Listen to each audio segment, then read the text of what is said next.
Tonight, a new exhibit has opened at the Johnson Center. Find out more. Plus, get students' reactions to the first day of school. Stay tuned. TrojanVision Nightly News starts now.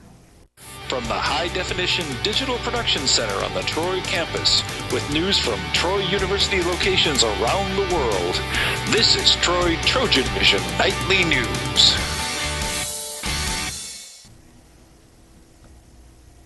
Hello, and welcome to Troy TrojanVision Nightly News for June 20th, 2012. I'm Brittany Harris. And I'm Bailey Majors. Thank you for joining us this evening. Art lovers in the city of Troy can get their fix of art as the Johnson Center has opened a new exhibit. The Johnson Center for the Arts has opened a new exhibit entitled String Notes and Brushstrokes that features the work of an artist native to Alabama. Paintings by Margot Russell of Andalusia. She goes to bluegrass festivals all over the state and actually paints while the music plays. So when the music stops, she says she has to stop. So she gets the energy from the music. The musical inspiration that fuels Russell's art can be found in Henderson, Alabama. This is what we think of as Pike County art, because a lot of these paintings come from the Henderson Festival that happens every spring. String Notes and Brushstrokes depict scenes from the Henderson Bluegrass Festival through drawings, paintings, and clay. She sits down and does a big charcoal drawing of the painting, or how she wants to do it, before she starts actually putting the color to it. She also does little clay gesture figures that she walks around with a lump of clay in her hand and forms these musician shapes. And what can viewers expect to see at the Johnson Center who want to view the exhibit? It's a summary type exhibit, not anything traditionally perfect or conservative. Excitement on paper. The String Notes and Brushstrokes exhibit will run until July 27th. Even though the temperatures have felt like it for a little while, today was actually the first day of summer. But what does the new season mean for Troy students? Deatra Montgomery finds out. It's that time of year again where warm weather is in and cool weather is long gone. It's summertime. But many students were not aware that Wednesday is the first day of summer. When do you think is the first day of summer? I don't know. When I get out of class? Well, technically it's tomorrow, isn't it? Maybe around the last week in May, first week in June when school gets out. According to NationalGeographic.com, summer is when the North Pole points towards the sun and the sun rays hit the northern half of the world more directly, causing hotter temperatures. However, Alabamians are no stranger to warmer weather. Some students share how they decide when summertime is here. It's been extremely hot these past few couple of days, so I was shocked to just hear that the first day of summer was just now coming up. And I can wear shorts. It's my first day of summer. I just relate to my birthday and the sun beaming and flowers blossoming. So the summer season is officially here, and though some students will only be focused on school, others are making plans for fun-filled activities. Time to graduate. Those are my big plans. Get done with school now and sleep. Work, the beach, go to Atlanta and visit family. Maybe visit a couple beaches, link up with a few old friends. Go to Six Flags with my friends for 4th of July. That's the big thing we have. Deatra Montgomery, Troy TrojanVision News. There is plenty of time to enjoy the fall season. It starts on September 22nd. And now taking a look at news from around the state. In Montgomery, Governor Bentley says he's moving ahead with the streamlining state government. The governor has already worked with the legislature to combine the State Labor Department and the Department of Industrial Relations. And in Moulton, authorities say a 43-year-old man is facing rape charges involving 2 female family members who say they were attacked more than a decade ago. The Decatur Daily reports that the 2 women who were in their early teens at the time said they were sexually assaulted by Rayla Byrne Duncan. And also in Montgomery, the City Council has approved a major expansion in the boundaries of the city's entertainment district. The Montgomery Advertiser reports that the City Council unanimously approved ordinances allowing people to carry open liquor containments within the entertainment district and for businesses to display more signs in the area. Still to come on Troy TrojanVision Nightly News. Can the Heat inch one the closer to the NBA title? Dustin Carroll will join us next in sports with all the details. But first, the defense in the Jerry Sandusky case has not canceled the former coup who accused him of having sex with young boys to the stand. We'll have that story next. In Bellefonte, Pennsylvania, the defense in the Jerry Sandusky case rests without calling the witness many wanted to hear from. We'll have the latest from the trial coming up.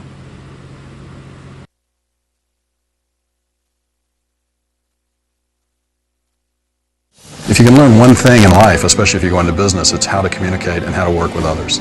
And I do think Troy taught me that. Troy reaches out to people who they see their commitment to public service. Troy just attracts students that want to give back to the community, that want to give back all across the world. We want to educate the mind to think, the heart to feel, the body to act. We want to enable our students to go out into this world and make a difference. Troy University, in class, online, within reach. Troy.edu.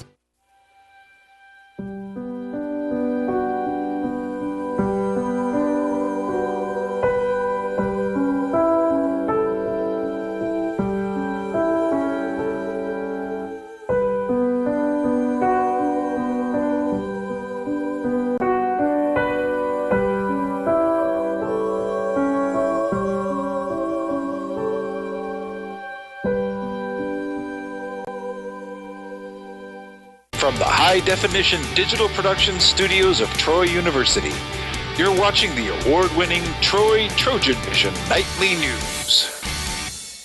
And now for a look at what's happening across the nation and around the world, we'll go to Brittany Harris at the Global News Desk. Brittany. Thank you, Bailey. The defense has rested in the child sex abuse trial of Jerry Sandusky without calling the former Penn State coach to the stand. Manuel Gallagher has the latest from the courthouse in Bellefonte, Pennsylvania.